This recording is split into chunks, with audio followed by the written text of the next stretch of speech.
Idriss Linge, qui est journaliste à l'agence Ecofin, agence spécialisée sur les questions d'économie et de finances. Avec lui, nous allons commenter la une du journal Éco Matin qui nous parle de restructuration bancaire et l'État qui prend le contrôle de NFC Bank après avoir donc renfloué cette banque. Idriss Linge, bonjour. Bonjour Marcel et bonjour à tous vos auditeurs. Je le disais à l'instant, après avoir renfloué les caisses de la banque NFC, l'État en devient l'actionnaire majoritaire. Comment comprendre cette décision? Je pense qu'il est difficile pour nous de commenter cette évolution des choses dans la mesure où il n'y a pas un communiqué du ministère des Finances qui vient définir les règles autour de ce renflouement.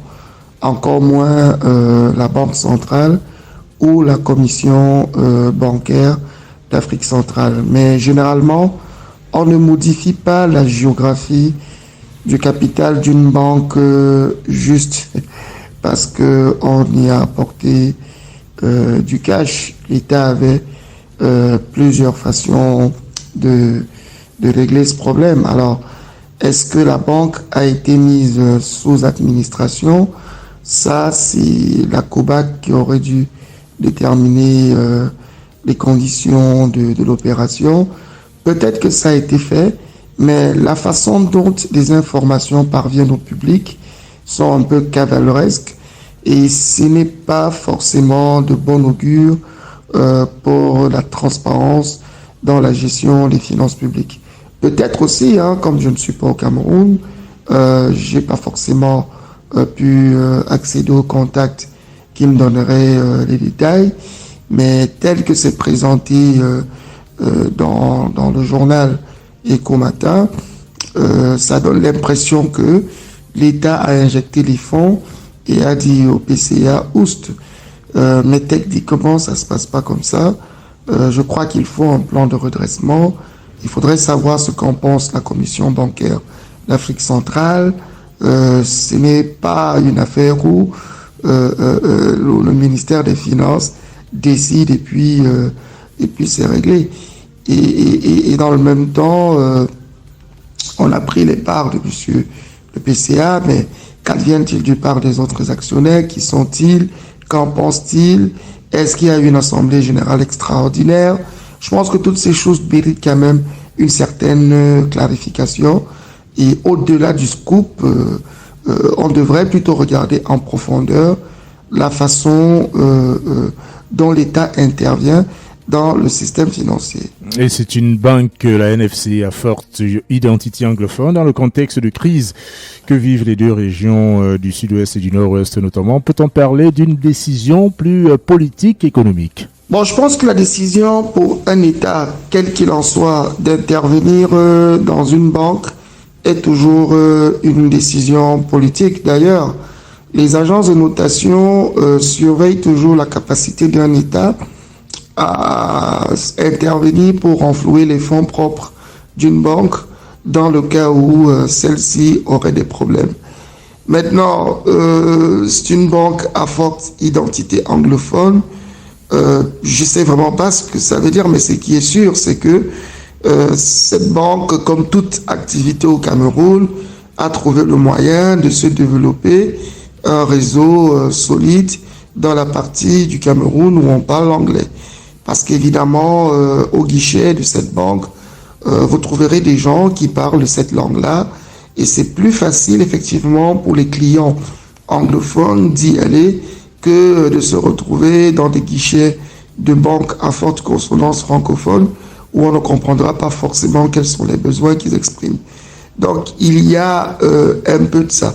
Mais il semble aussi qu'il y a eu beaucoup de prêts à des particuliers, qu'il y a eu beaucoup bref, il semble qu'il y a une imbrication entre l'État. Il y a tout un rapport d'audit sur cette banque. Je pense que pour des besoins de transparence, la société camerounaise de recouvrement des créances devrait rendre public cet audit qui a été fait dans cette banque afin qu'on voit clairement quel était le problème. Est-ce que les créances douteuses étaient à elles seules le souci? Qui devait cet argent-là à la banque? Nonobstant ces créances douteuses, est-ce que la banque fonctionnerait normalement? Est-ce qu'elle parvient à faire du cash, du chiffre? Donc, je pense qu'il y a un gros besoin de transparence qui n'est pas satisfait ici.